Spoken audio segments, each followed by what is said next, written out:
Oh, look at her. Oh, a little bit of love goes a long, long way. I tried to get everyone to agree to do Cilla Black on Snatch Game. Just a whole panel of Cilla Blacks would be hilarious. She's been living in the woods for far too long, just watching Stranger Things on repeat. But we'd go out to the club. I think she'd love a porn star martini.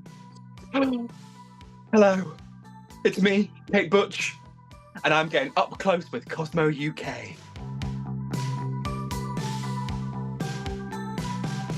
I would describe my RuPaul's Drag Race UK experience as exciting, chaotic, and most of all, hilarious.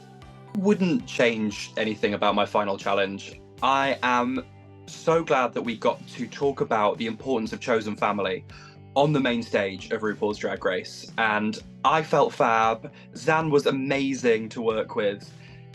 And I think it just came down to splitting hairs and who was just the least good. I came up with my "you can't fire me, I quit" line just after Dee Dee was called safe. And I thought of two in my brain. I thought I would either say "you can't fire me, I quit," or I would say "sashay away" at the same time as RuPaul and then jinx her so she couldn't speak for the rest of the episode.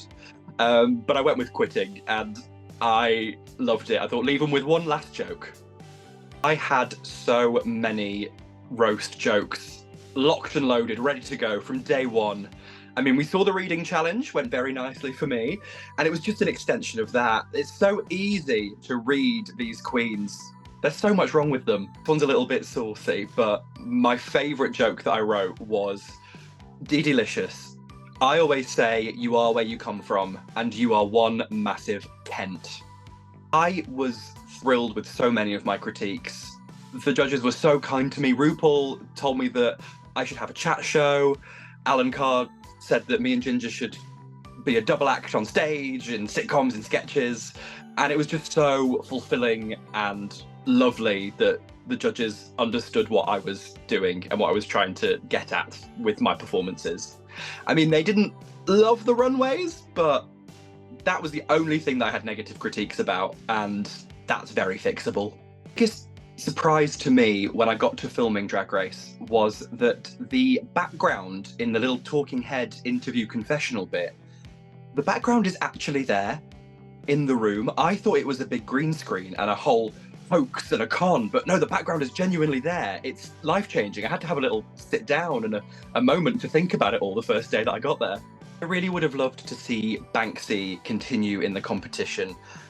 Her runway outfits, she's been posting them on Instagram and they are life-changing. I mean, I would have loved her to stay because she's my very good friend, but she would have killed us all on that runway. Thank God she went home when she did.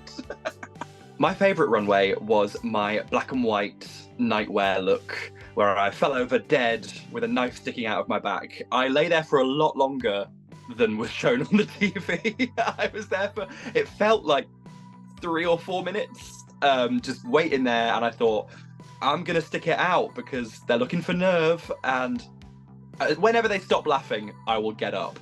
But they just kept laughing, so I thought, well, you're getting me on the floor for as long as you like then, darlings.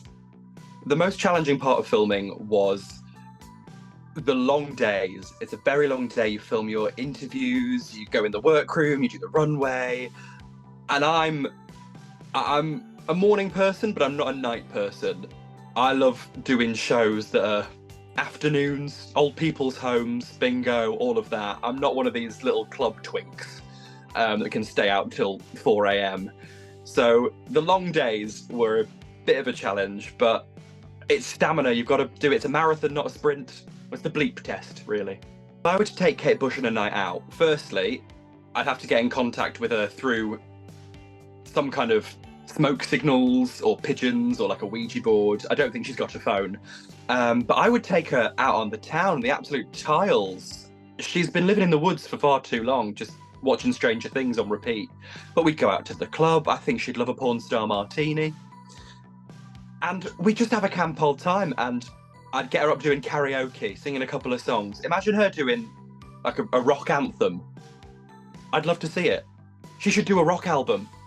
All of the queens. I think I've got an amazing new set of friends, but I got really close with Banksy and with Ginger and with Michael. We all share the same twisted little northern sense of humour, and we've all got the same kind of references. We were doing Victoria Wood every second of the day. We all did Cher accents. We did Cilla Black accents. We just had a camp all time and a little laugh. We were the camp nanas in the corner. My Cilla Black impression, we did it off camera as much as possible, but it did sometimes bleed in. So sometimes you can see me go, "Oh, look at her. Oh, a little bit of love goes a long, long way." And I tried to get everyone to agree to do Cilla Black on Snatch Game. Just a whole panel of Cilla Blacks would be hilarious.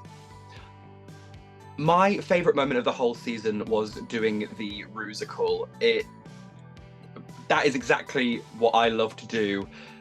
Put on a show in a couple of days, everyone scurrying to learn lines and choreography, and it was the first time that we'd all kind of worked together as a whole group. We weren't pitted against each other in little groups, or we weren't solo, and we were all dedicated to making it the best it could be for everyone. And it was just such a fun team building camaraderie exercise. The advice that I would give to people applying for future seasons is, if I can do it, anyone can do it.